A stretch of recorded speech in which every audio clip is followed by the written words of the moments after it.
Здравейте, аз съм Златко Енев, може би познат на някой от вас, българин, който живее в Берлин вече от около 35 години насам. Това видео е предназначено да ви запознае с последната ми идея, която се опитвам да популяризирам в момента в различните социални платформи, които работят на български език. Става дума за една група за взаимна подкрепа и поддръжка по пътя към един по-здравословен начин на живот.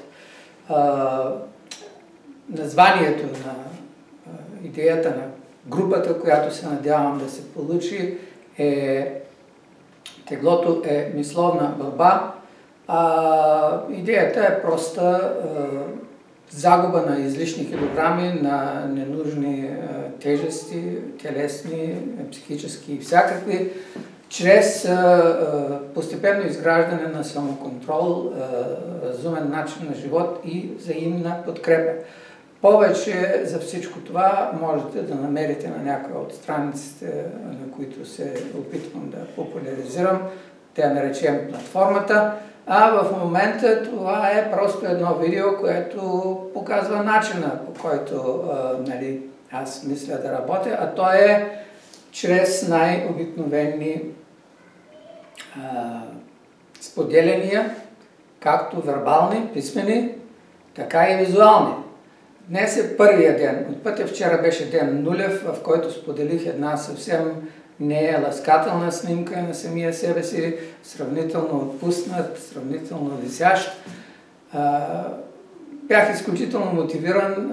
Вчера бях много дисциплиниран, повече за това ще напиша в Фейсбук.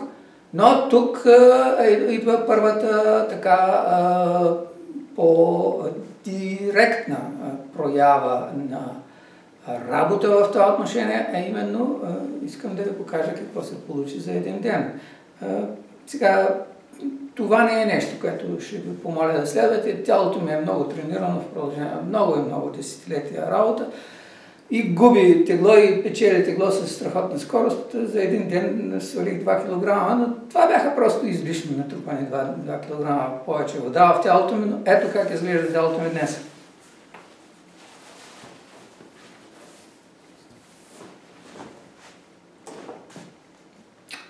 Това съм, както виждате, това са неща натрупани в хода на годините, но аз вероятно не бих се осмелил да се показвам по такъв начин, ако имах чак толкова много телесни комплекси, но все още на 64 години и половина съм в сравнително добра физическа форма. Ето ме, всякъде няма фалшификати, няма никакви филтри. Това съм в момента и се надявам да изглеждам и да се чувствам все по-добре с ваша помощ и подкрепа. Присъединете се към групата съвсем спокойно, без напрежение. Не е необходимо да участвате активно, но следете хода на нещата и ако решите в един момент, че можете да повярвате във всичко това, добре сте дошли.